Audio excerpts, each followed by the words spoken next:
Hey everyone, in today's video, I'm going to show you how to switch to private chat on Grok AI. If you want to use your Grok AI without your conversations being saved or linked to your activity, so if you're looking for more privacy, there's a way to switch to private chat.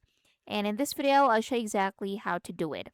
So first, open Grok inside X or on the Grok website. You can go to grok.com and make sure you're logged into your account. So once you're on Grok's dashboard, at the right side, so here you have two options, imagine and private. So click on private to switch to private chat.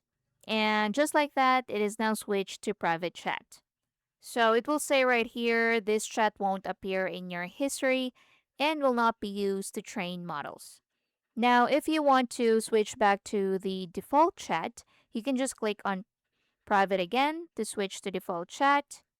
And that's basically it. So one click, private chat, and one click back to default chat. So once it's enabled, you can start a new chat. So your conversations will now be in private mode.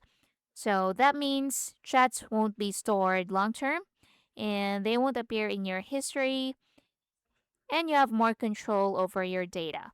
So, private mode may not be available for all users yet. Some features might be limited when privacy is on, and always double check the toggle before starting. If you don't have the feature yet, you can manually delete chats after use. You can avoid saving sensitive info and use temporary sessions. And that's how you can switch to private chat in Grok AI. So it's a simple setting, but it gives you more control over your privacy and how your data is handled. So again, it's super simple. Just click on the private option at the top right and switch it back if you want to switch to default chat. So just like that, thank you for watching. If you found this helpful, don't forget to like, subscribe. I'll see you in the next one.